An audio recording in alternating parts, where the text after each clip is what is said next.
उर्दू सिर्फ एक जुबान नहीं बल्कि तहजीब और अदब की पहचान है और यही पहचान अपने भारत की शान भी है। भारत में उर्दू को संविधान की 22वीं अनुसूचित भाषाओं में शामिल किया हुआ है। उत्तर प्रदेश, बिहार, तेलंगाना, जम्मू कश्मीर जैसे प्रदेशों में उर्दू का बड़ा प्रभाव है।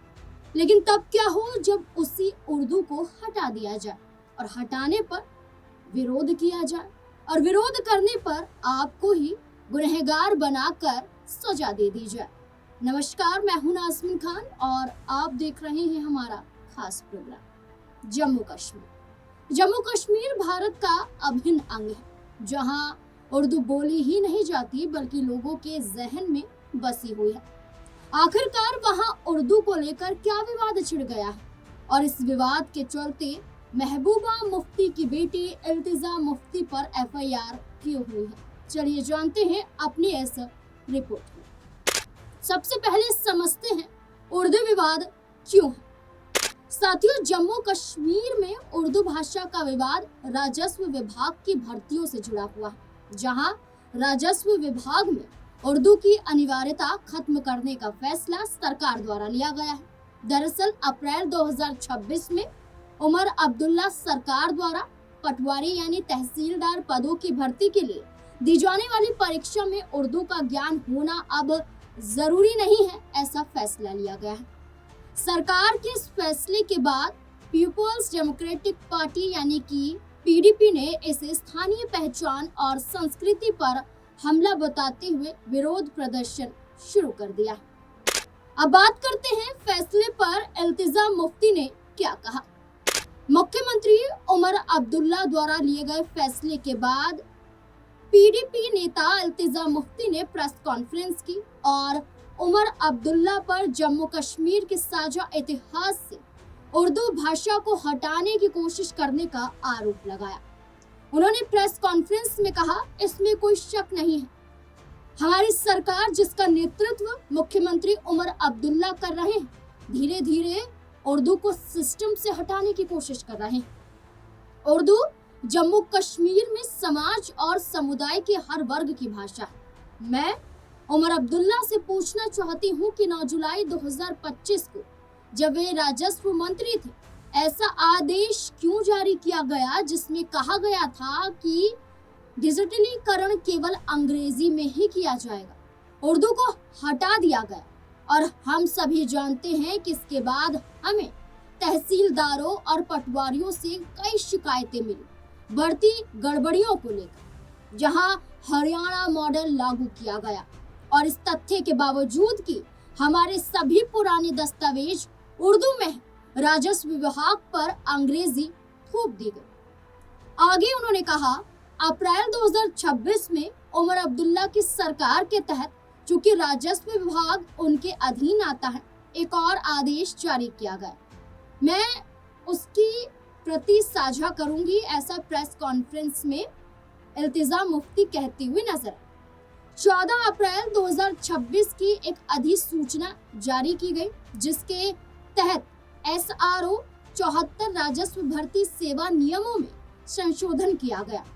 क्या बदलाव किए गए? अगर आप जम्मू कश्मीर के निवासी हैं और पटवारी या तहसीलदार के पद के लिए आवेदन कर रहे हैं तो अब आपको केवल स्नातक होना जरूरी है।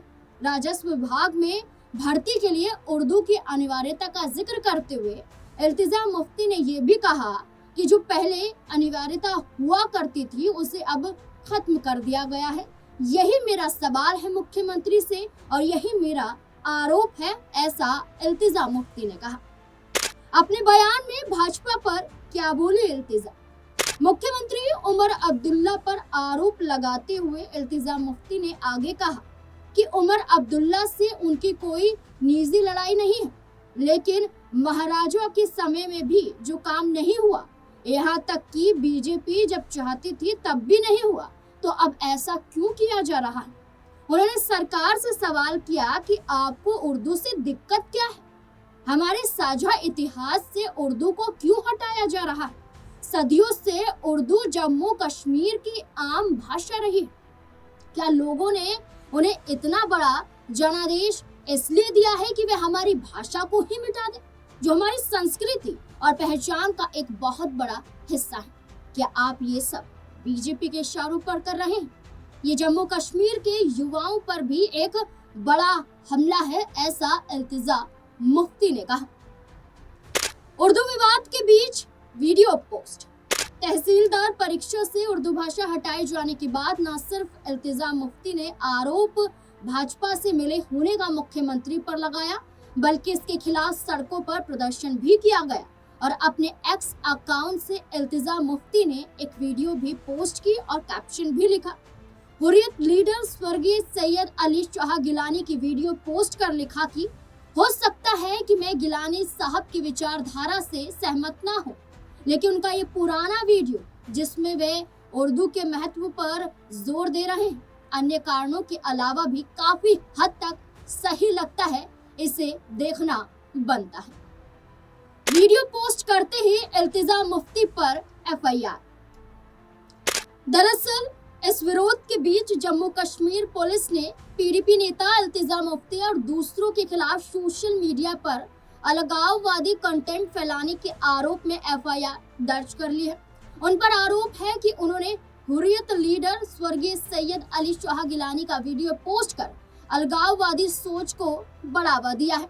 ये मामला श्रीनगर के साइबर पुलिस स्टेशन में एफआईआर नंबर 11/2026 के तहत पर दर्ज किया गया है।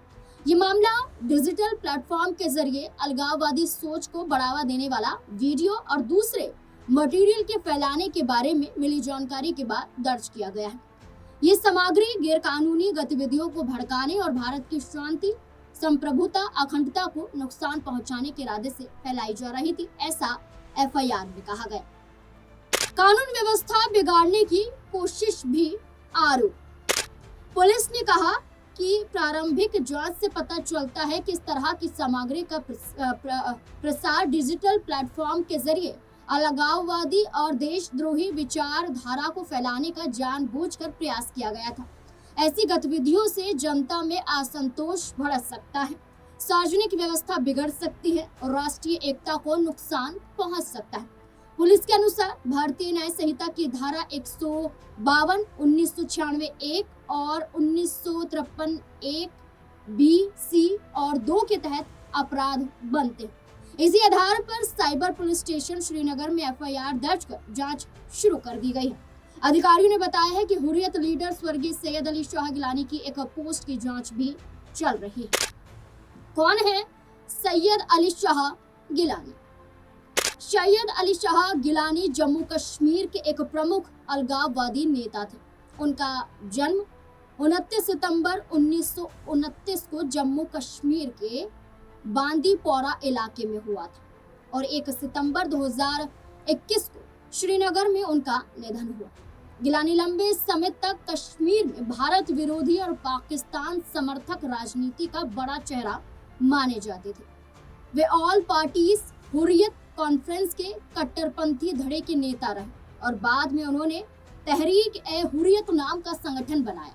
ये पहले जमाते इस्लामी जम्मू एंड कश्मीर से जुड़े थे और 1972, 1977, 1987 में सोपोर सीट से विधायक भी चुने गए थे। बाद में उन्होंने चुनावी राजनीति छोड़कर अलगाववादी आंदोलन का नेतृत्व किया। गिलानी का रुख बेहद सख्त माना जाता था। वे कश्मीर को भारत से अलग कर पाकिस्तान में शामिल करने के पक्षधर थे और भारतीय सरकार के साथ बातचीत की कई कोशिशों का विरोध करते रहे थे। इसी वजह से उन्हें हार्डलाइन अलगाववादी नेता कहा जाता था। भारत सरकार ने उनके संगठन तहरीक ए हुर्रियत पर रूपा के तहत प्रतिबंध भी लगाया था।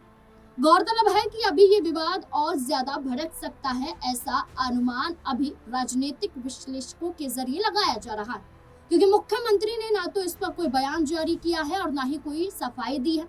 अभी एफआईआर यहाँ पर पीडीपी नेता इल्तिजा मुफ्ती के खिलाफ हुई है। इसके बाद माना जा रहा है कि उनकी गिरफ्तारी के भी संकेत है। ऐसे में कई बड़े सवाल खड़े हो रहे हैं कि उर्दू को हटाने की जरूरत क्या पड़ी। इस पर जवाब मुख्यमंत्री क्यों नहीं देते हैं? क्यों अब इल्तिजा मुफ्ती को सामने आना पड़ा और उनका समर्थन जम्मू कश्मीर के लोग भी कर रहे हैं? क्या इसका असर सरकार पर नकारात्मक रूप से पड़ता हुआ नजर आएगा? इस पूरे मुद्दे को लेकर आप क्या सोचते हैं? अपनी राय कमेंट सेक्शन में जरूर दें।